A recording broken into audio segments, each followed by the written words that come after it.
Most welcome art and English online education channel. और कक्षा 12वीं वालों का यह पहला अध्याय है राजनीति विज्ञान का।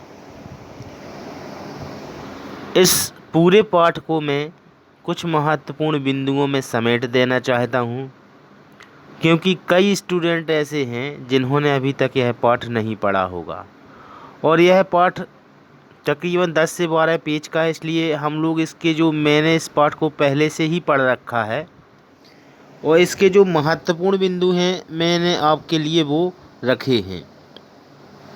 यह वीडियो आपको इसलिए भी देखना चाहिए ताकि एक पाठ आपका कवर हो जाए, उसके बाद इसके महत्वपूर्ण क्वेश्चन आंसर को भी मैं कवर करवा दूंगा।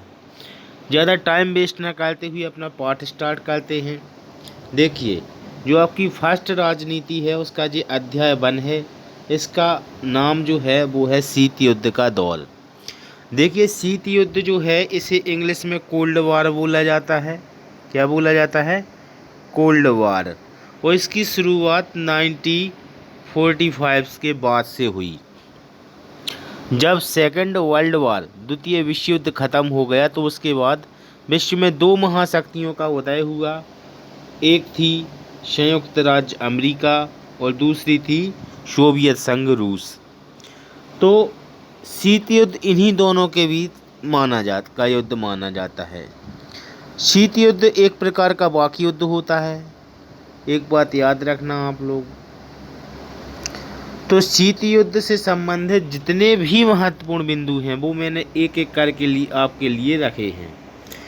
ये जो महत्वपूर्ण बिंदु हैं ये आपके लिए विकल्प के रूप में भी आएंगे, खाली स्थान के रूप में भी आएंगे और एक शब्द में उत्तर के रूप में भी आएंगे। तो ज़्यादा टाइम वेस्ट ना करते हुए हम अपने स्टार्ट वीडियो करते हैं। देखिए, मैं पॉइंट आउट करता जाऊंगा, आप सब सुनते चलना।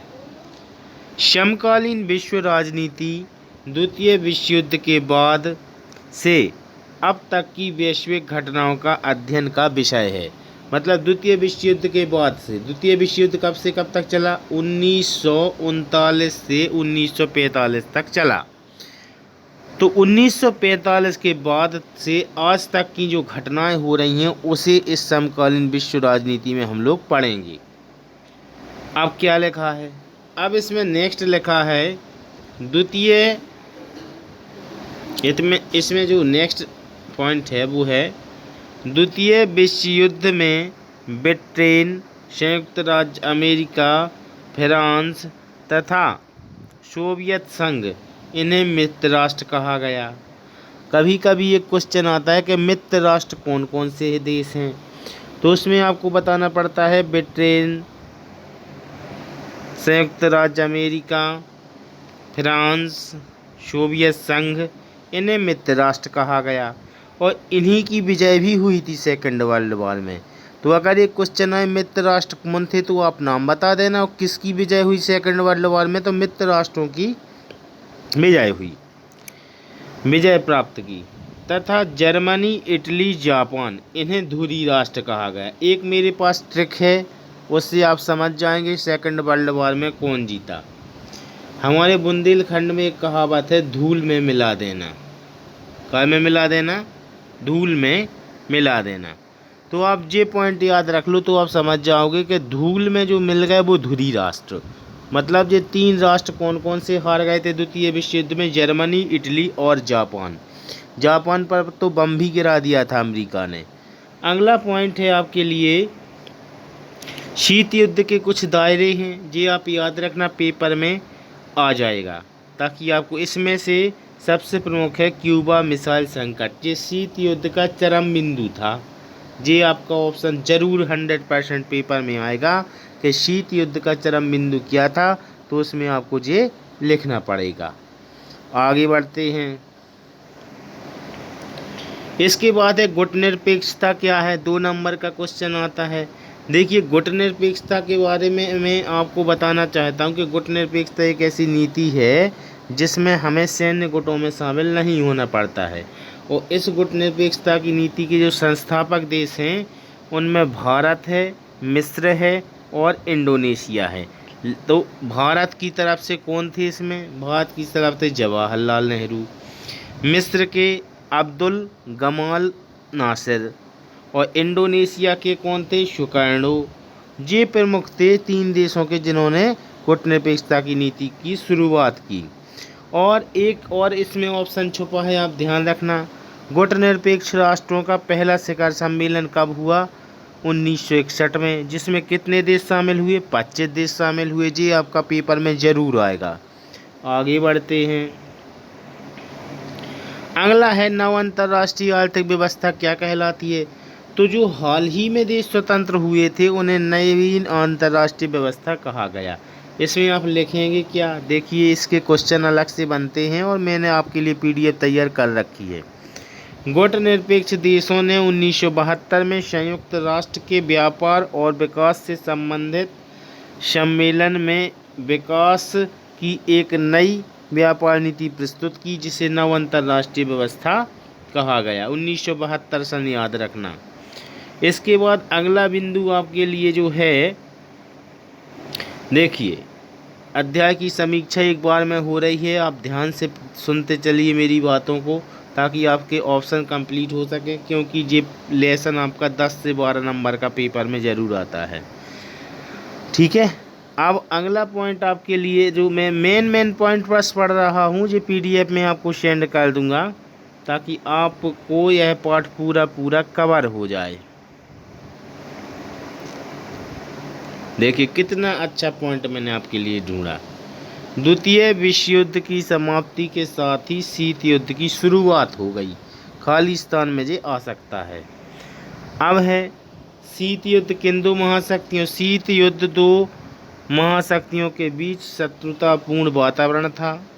ठीक है, अब ये 2 महाशक्तियाँ कौन थी? आप सभी को पता होना चाहिए। एक था सोवियत संघ और एक था संयुक्त राज्य अमेरिका।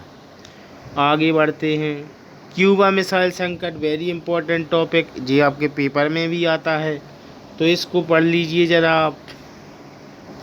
क्यूबा मिसाइल संकट को आप पढ़ लीजिए, बहुत ही इम्पोर्टेंट है और कई बारी पेपर में आ भी जाता है। तो ये क्यूबा मिसाइल संकट की बेसिकली शुरुआत कब से हुई? आपको पता होना चाहिए कि क्यूबा मिसाइल संकट की शुरुआत 19 अप्रैल 1961 से हुई थी। कब से हुई थी? 1961 से। और ये कब तक चला? 1962 तक चला। जी आपके पेपर में आने वाला क्वेश्चन है और ये आप लोगों पर ज़रूर बनना चाहिए। एक बात याद रखिए आप, क्यूबा मिसाइल संकट हर साल आता है और ये हम लोगों पर बनना चाहिए। क्यूबा मिसाइल संकट कब से कब तक चला? अप्रैल, देखिए जी आ गया है, इसको समझिए आप पहले। क्यूबा का मिसाइल संकट शीत युद्ध का चरम बिंदु था। ये पेपर में आएगा, सीमा था लिखा है, बिंदु था भी कह सकते हैं। जब 1962 में क्यूबा देश में परमाणु मिसाइलें तैनात कर दी गईं, दोनों गुटों के बीच बेहतर शक्तिशाली दिखावे के लिए यह तृतीय विश्व युद्ध का कारण बनने वाला था। क्यूबा मिसाइल संकट। सैन्य शक्ति संगठन इसमें दिया गया है। कभी कभी नाटो का पूरा नाम पेपर में आ जाता है, तो देखिए सैन्य संधि संगठन।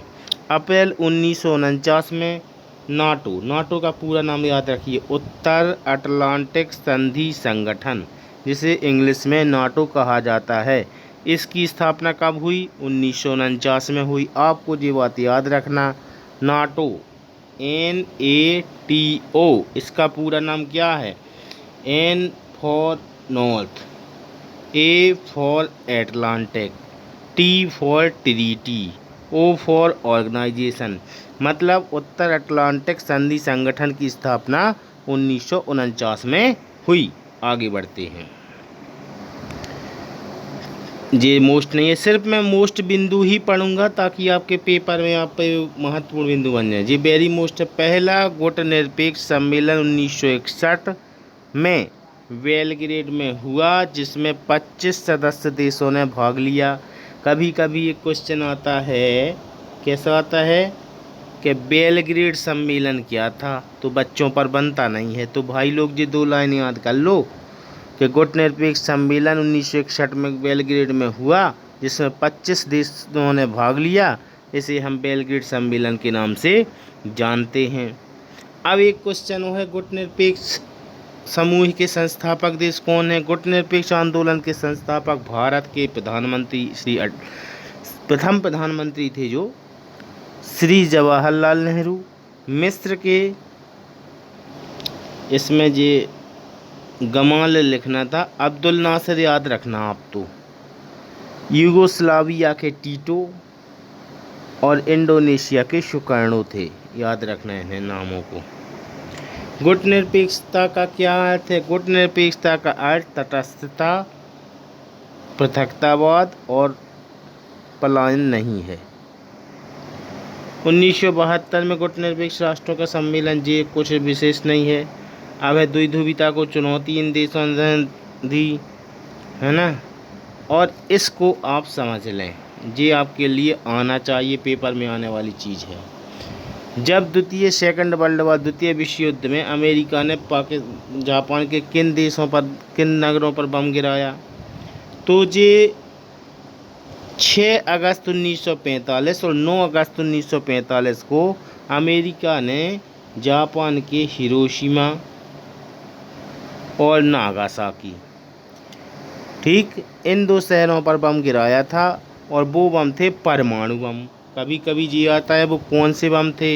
हाइड्रोजन बम, अणु बम, तो वो थे परमाणु बम।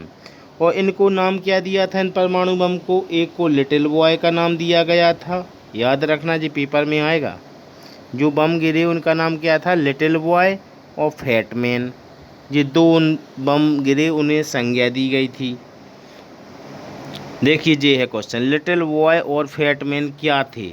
तो ये याद रखना कि अमेरिका ने जो 2 बम गिराए थे परमाणु, उन्हें लिटिल बॉय और फैट मैन का नाम दिया गया। बड़ा मलहरा में आर्ट सब्जेक्ट की सबसे बेहतरीन कोचिंग ये है। और यहाँ पे प्रथम स्थान जो लगता है कोमल साहू का पिछले बार 11वीं में, तो वो अपनी ही कोचिंग से लगा था। इसलिए जो भी भाई बहन हैं वो इसी कोचिंग को अटेंड करें और वर्ष भर फ्री में ऑनलाइन कोचिंग पढ़ें इस चैनल पर, art and English online education channel. अभी तक चैनल सब्सक्राइब नहीं किया तो सब्सक्राइब करें, बेल आइकन को दबाएं, ताकि जब भी आपके नवीन सर आपके लिए वीडियो बनाएं तो आपके पास उसका नोटिफिकेशन मिल जाए। Thanks for all viewer and my dear student.